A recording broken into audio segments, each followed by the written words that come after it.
Buat Allah membolak-balikan hati itu lebih gampang dari kita ngebolak-balikin tangan kita. Gampang banget nih. Jadi nggak ada yang di mata Allah atau dalam persepsi Allah ada hati yang kayaknya nih susah banget nih dibolak-balik. Jadi kamu mending nggak usah ke situ lagi deh. Saya juga kewalahan ngebolak-balik hati dia. Enggak, mudah. Terus kenapa ada yang dibiarkan, ada yang dibalikan hatinya? Karena ada yang pantas, ada yang tidak pantas. Jika kita sudah punya kepantasan, Allah akan balikan hati kita kepada kebaikan. Allahumma habib ilainal iman wa zayyinhu fi qulubina wa karrih ilainal kufra wal fusuqa wal isyan waj'alna minar rasyidin. Hafal doa itu? Nanti cari di YouTube lah ya. Ya Allah, jadikan kami cinta kepada amal soleh dan jadikan rasa cinta itu indah di dalam hati kami. Jadikan kami benci kepada dosa dan jadikan kami termasuk orang-orang yang mendapat petunjuk. Allah bolak-balikan. Gitu juga dengan hati calon mertua. Gimana pun dia ngeblok, nggak boleh masuk lah, gerbangnya digembok segala macam. Cuma gerbang. Mau 1000 lapis gerbang, kalau hatinya dibalikin, hilang semuanya tuh. Gampang banget kan? Buktinya malam ini nih. Allah membolak-balikan hati kita yang tadinya punya macam-macam rencana pada malam minggu, akhirnya Allah balikan hatinya, udah ke Masjid Agung aja deh. Bukan karena saya, bukan karena pemuda hijrah, bukan karena teman-teman panitia, tapi karena Allah mengikat hati kita, mengarahkan hati kita untuk bisa datang ke masjid. Sehingga ribuan anak muda tiba-tiba memakmurkan dan meramaikan majelis ilmu. Kalau di ribuan orang aja bisa Allah bolak-balikan hatinya, apalagi cuma satu orang. Ya, ada berapa ribu sekarang? 15.000? Lebih nih Masjid Agung ini daya tampungnya berapa? 10.000 ya? Sampai keluar. Berarti sekitar 20.000. Ini benar-benar sesuai dengan yang dulu banget saya harapin 2 tahun yang lalu bisa ngalahin Tomorrowland. Minimal DWP lah ya. Bisa ngalahin DWP atau kalau bisa Tomorrowland. Saya pernah kemarin tuh acara taklim di Pekanbaru, An-Nur, yang datang sekitar 25.000 anak muda di depan masjid penuh. Malam yang sama ada acara juga di mall, tapi acaranya sepi, yang taklimnya rame. Masya Allah. Habis itu baru ke mall. Tetap aja sama-sama rame. Intinya teman-teman mudah buat Allah. Sama kayak Allah membolak-balikan hati Nabi Muhammad, mertuanya Ali bin Abi Thalib. Padahal udah yang datang itu kurang keren apa coba? Abu Bakar. Secara fisik terkenal Abu Bakar itu orangnya putih, nggak terlalu gemuk, jadi badannya tuh bagus. Terus orangnya dermawan, akhlaknya paling mulia dan nggak pernah syirik sejak zaman jahiliyah. Di antara sahabat Nabi yang gak pernah melakukan dosa syirik sejak zaman jahiliyah, Ali dan Abu Bakar. Malah Abu Bakar tuh waktu kecil pernah diajak sama ayahnya untuk nyembah patung. Begitu ayahnya selesai ibadah nyembah patung pergi, itu patung diludahin sama Abu Bakar. Dilemparin kotoran sama Abu Bakar. Apa sih lo patung doang masa disembahin? Kalau lo bisa balas gua, coba lo balas, dilemparin. Ternyata gak balas. Dari kecil juga Abu Bakar itu udah gak pernah syirik. Orang yang sangat terjaga, hanif. Dan julukannya juga sama dengan julukan Nabi Ibrahim, Siddiq. Wadhkur fil kitab Ibrahim innahu kana siddiqan nabiyya. Ibrahim Siddiq, Abu Bakar Siddiq, sama nih. Bahkan Nabi sering membandingkan Abu Bakar sama Ibrahim. Engkau wahai Abu Bakar seperti Ibrahim. Engkau wahai Umar seperti Musa. Ya iyalah Umar ya. Musa kan gak sengaja noel orang langsung meninggal kan ya. Melihat Bani Israel agak ramai gitu lagi mau gelut sama orang Kipti. Karena Musa kasihan kepada Bani Israel yang lemah, akhirnya dia cuma ditakol dikit lah si orang Kipti ini teh. Cuma apaan sih lo? Meninggal. Belum diginiin baru gini doang coba. Jadi kalau dulu ada ultimate fight kayaknya Musa tuh juara bertahan tuh. Nah kalau di zaman Nabi orang kayak Musa, Umar, jawara Quraisy. Kalau ada yang macam-macam sama Umar, lo berani sama gue. Nih lo lihat nih. Nggak ada yang berani sama Umar. Kalau lo pengen istri lo jadi janda, anak lo jadi yatim, lo tunggu gue di belakang gedung itu. Gedung, bukit. Nggak ada gedung dulu teh. Nggak ada yang berani nungguin Umar. Lancar aja tuh hijrahnya. Artinya Abu Bakar tuh sering dibandingkan kayak Ibrahim. Terus dengan Nabi akrab banget tuh Abu Bakar. Jadi kayak soulmate-an berdua tuh. Belum dapat risalah Islam juga, Nabi itu kalau jalan sama Abu Bakar jalan yuk kemana, ngopi kalau bahasa kita teh, ngopi sama Abu Bakar berdua. Dari zaman sebelum Islam juga Nabi itu dalam tanda petik udah sering ngopinya sama Abu Bakar. Coba enak gak nolak teman ngopi kita? Agak susah kan, dia ngajak kemana, gak enak kan nolaknya, ya udah gue datang gitu. Ali ngerasa, wah nih yang datang nih saingan berat nih. Pernah bersaing dengan orang kayak gini? Pernah, cuman sering kalah.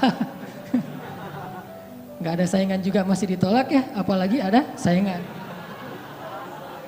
Nah itu mah saya banget, bukan teman-teman. Udah biasa ditolak, pada akhirnya diterima juga. Karena saya gak mau menyerah. Datang Abu Bakar, mau ngelamar Fatimah. Ali pas tahu berita itu, ya udahlah berarti pupus harapan. Hashtagnya berhenti aja. Udah gak bisa ngapa-ngapain. Tidak lama kemudian setelah Abu Bakar lama di rumah Nabi terus pulang, Ali merhatiin wajah Abu Bakar nih, wajah diterima atau wajah ditolak nih. Ternyata dapat kabar Abu Bakar ditolak sama Nabi. Yes, kata Ali. Abu Bakar ditolak sama Nabi. Cuman sisi lain, Ali makin gak pede. Kalau Abu Bakar aja ditolak, siapa saya? Bahkan lebih ditolak lagi. Jangan-jangan belum sampai di pintu juga, udah Ali pulang aja deh.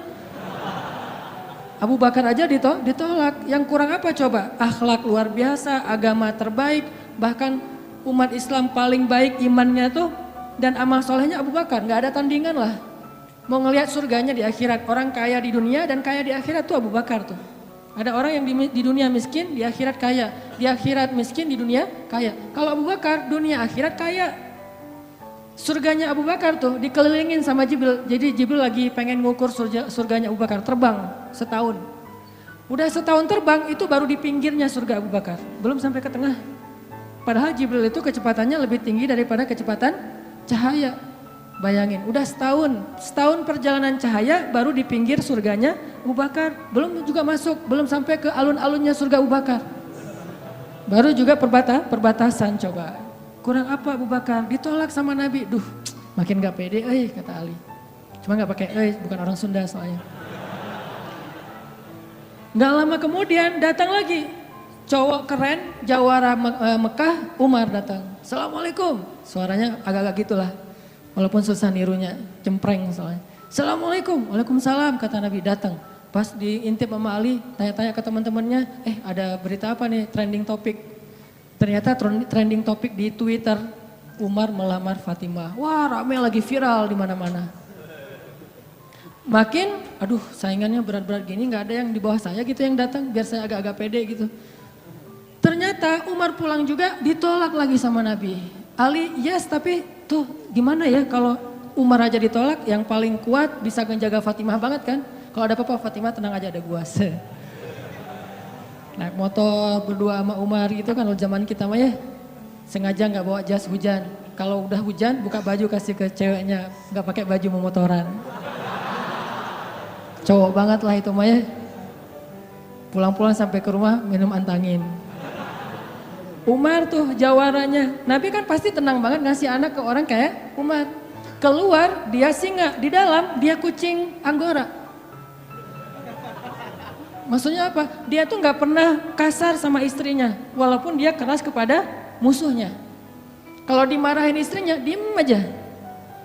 Udah selesai dimarahin, udah mah, udah. Ya udah pergi, nyari teman. Mau curhat habis dimarahin istri, pergi ke rumah Nabi. Pas di depan rumah Nabi kedengaran dari dalam, Nabi juga lagi dimarahin istrinya. Nabi juga diem aja. Ini teladan orang-orang soleh. Jadi yang keren tuh bukan yang gampang marahin istri, tapi yang gampang dimarahin istri. Setuju yang di atas? Cowok keren itu bukan yang gampang marahin istri, tapi yang gampang dimarahin istri. Ya mah, Di dalam rumah tuh, ya mah, di luar, apa lo? Tuh cowok keren tuh. Pas Nabi keluar, ada Umar. Ya Rasulullah, Umar gak mau ngebahas, gak mau komen lah. Daripada komentar di blog kan, diam aja deh gitu. Udah selesai jalan sama Umar. Umar nanya, ya Rasul saya tadi habis dimarahin istri. Mau ngajak Rasul ngopi, curhat. Nabi juga lagi dimarahin. Kata Nabi, bagaimanapun dialah yang mengurus rumah.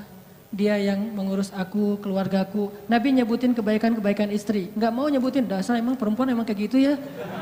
Saya tuh Nabi loh, masa Nabi dimarahin, kamu paham gak sih perasaan aku? Gitu.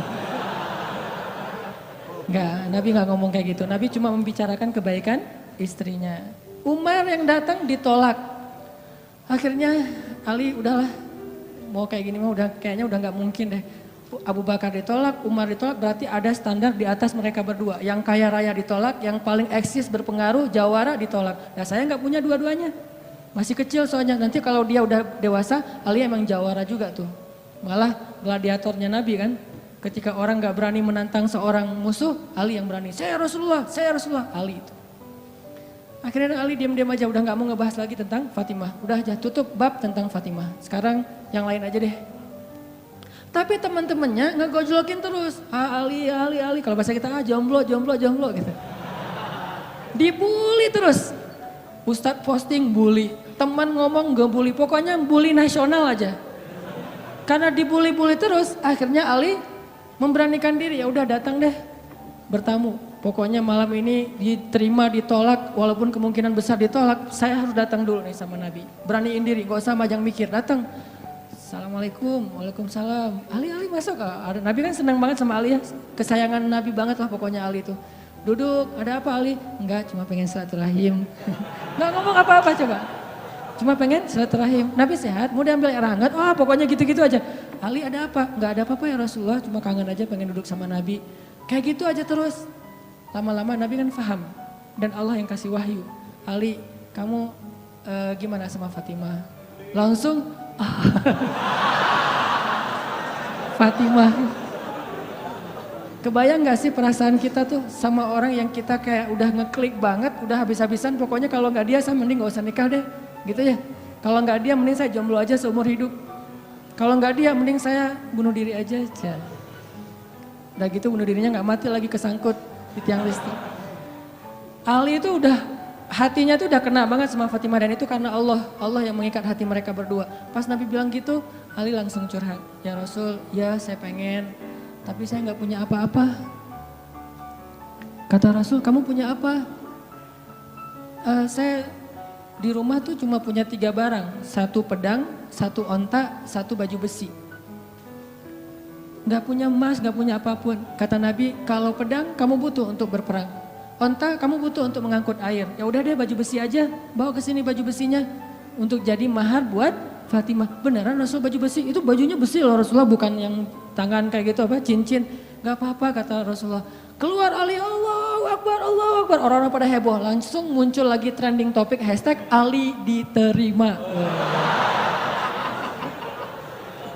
Coba kata Nabi, wahai Ali, bergembiralah, berbahagialah. Sesungguhnya sebelum aku menerima kamu, Allah sudah menikahkan kamu dengan Fatimah di langit. Ini orang yang dibela sama Allah. Apa rahasianya? Oke, cerita kedua. Orang yang dibela sama Allah namanya Hafsah. Siapa Hafsah? Anaknya Umar. Hafsah itu artinya singa betina. Jadi bapaknya singa jantan, anaknya singa betina, sama-sama luar biasa nih. Hafsah istri Nabi, salah satu di antara istri Nabi yang solehah. Suatu hari nggak tahu gimana ceritanya, ada masalah antara Nabi dengan Hafsah. Ini nggak dibahas di dalam teks hadis apa masalahnya dan kita nggak usah kepo ya. Pokoknya ada masalah aja antara Nabi dengan Hafsah sehingga Nabi terpaksa menceraikan Hafsah. Diceraikan Hafsah secara baik-baik, lalu Hafsah disuruh diantar kembali ke rumah orang tuanya kepada Umar bin Khattab. Baru aja Nabi pulang, Allah mengutus Jibril. Jibril datangin Muhammad. Jibril turun mengatakan, ya Rasulullah, wahai Nabi Muhammad, rujuklah Hafsah. Sesungguhnya Hafsah adalah istrimu di dunia, dan istrimu di surga. Coba bayangin. Nabi nih yang menceraikan Hafsah, tapi Allah dan Jibril ngebelain Hafsah. Berarti Allah ngebelain banget nih cewek. Cewek gimana sih kok dibelain banget sama Allah? Begitu suaminya emosi, tiba-tiba nggak sengaja ngomongin, ya udah kita jalan sendiri-sendiri aja. Allah yang ngasih pertolongan, Allah yang ngebelain si cewek ini. Sehingga Allah mengutus Jibril, langsung turun Jibril buru-buru kepada Nabi Muhammad sebelum masa iddah Hafsah selesai. Lalu Jibril mengatakan, rujuklah Hafsah, sesungguhnya dia istrimu di dunia dan istrimu di surga. Akhirnya Nabi pun merujuk Hafsah. Apakah Hafsah marah-marah kepada Nabi Muhammad? Enggak. Apakah Hafsah mengutus Umar? Kan ayah tuh jawara, udah datengin dong Rasulullah tuh mencarain saya enak aja. Enggak mengandalkan makhluk sama sekali. Hafsah cuma gini, ya Allah, saya yang salah bukan Rasulullah. Tapi saya tidak bisa hidup tanpa Rasulullah. Dia adalah cinta sejati saya.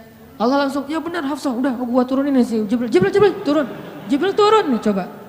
Ya Rasulullah, rujuk Hafsah, dirujuk. Apa rahasia orang cewek sekeren Hafsah sampai dibelain dari langit ketika dia bercerai sama suaminya?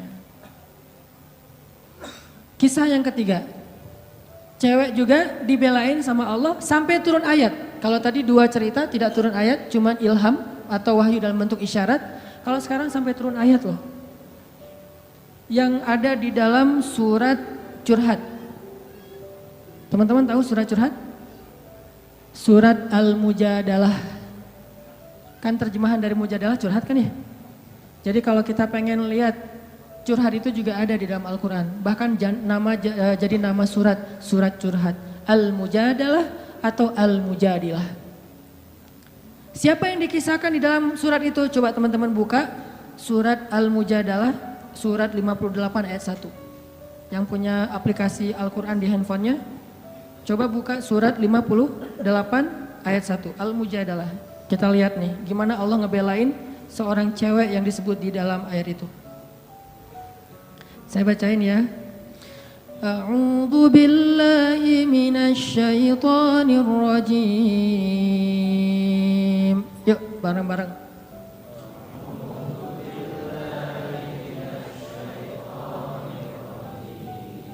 Bismillahirrahmanirrahim.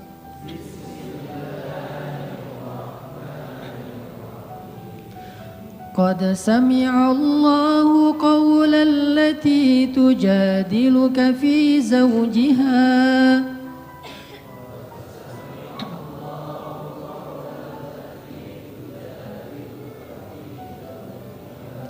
wa tashtaki ila Allah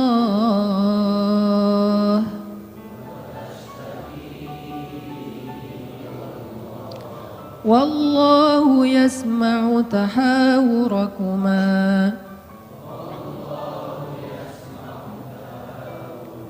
innallaha sami'un basir.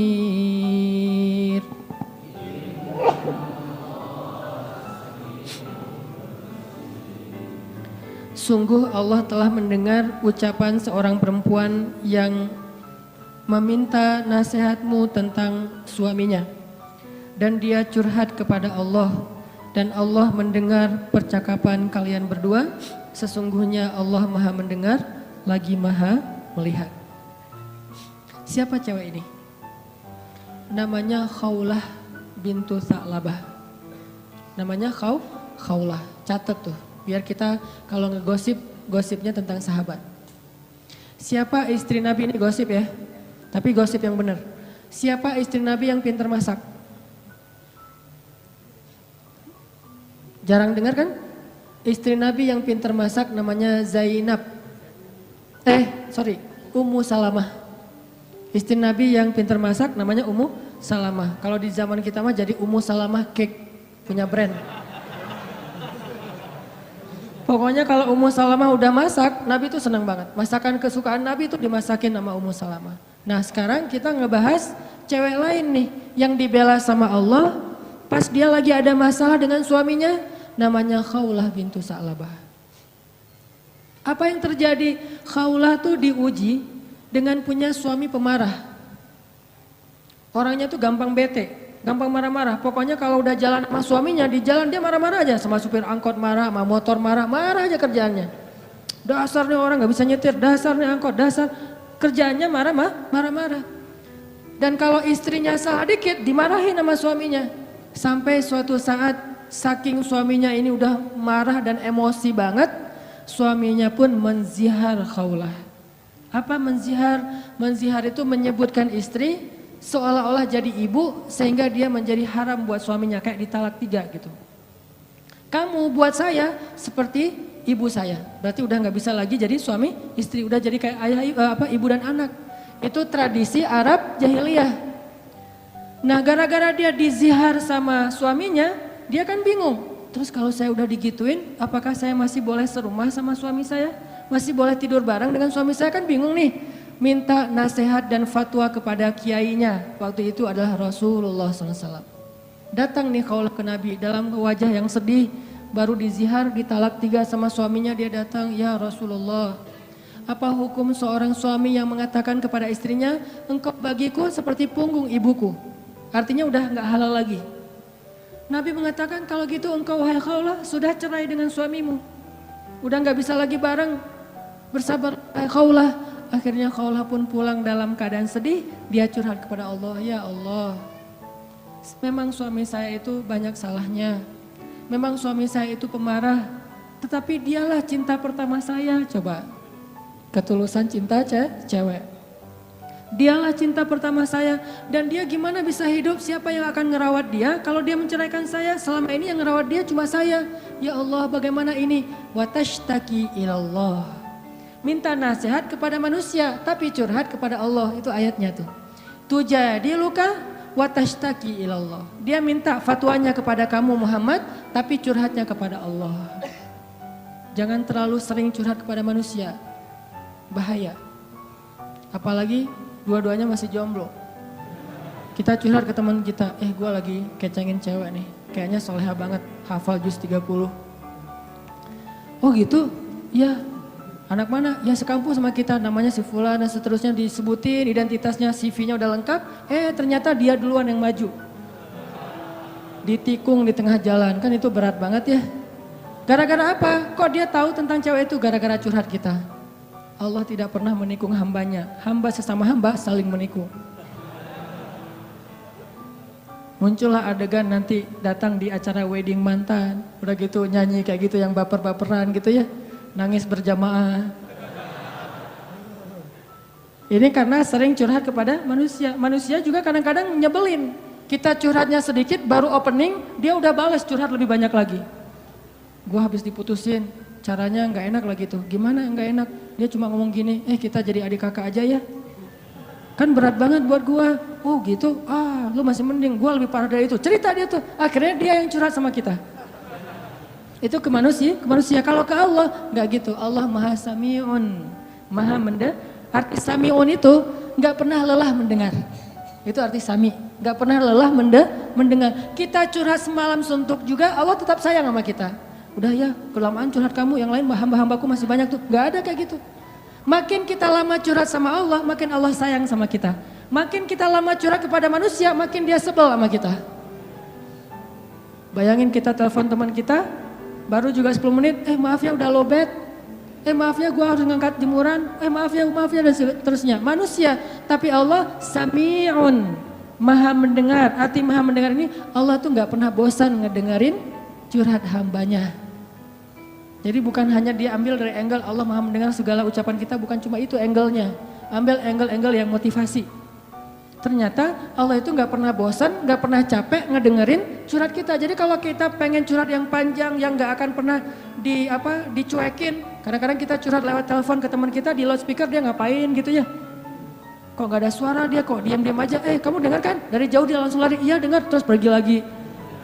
Kita ngomong sendiri, teleponnya ditaruh di atas bantal, dia pergi. Itu manusia, Allah enggak. Wa idza sa'alaka ibadi anni fa inni qarib. Kalau kita tanya ke Allah pengen curhat, Allah bukan menjauh. Apa Apa? Sini, dekat. Allah malah mendekat kepada kita. Apa? Wahai hambaku ada apa? Kalau teman kita menjauh, kalau Allah mendekat coba. Sami'un, qaribun. Orangnya tuh qarib. Kalau bahasa kita karib, akrab orangnya. Bukan orangnya, zatnya. Allah itu zatnya akrab. Asik gitu. Nggak bakalan nyebelin. Allah gitu banget sih, saya udah capek-capek curhat semalaman ternyata nggak didengar. Enggak. Sami'un.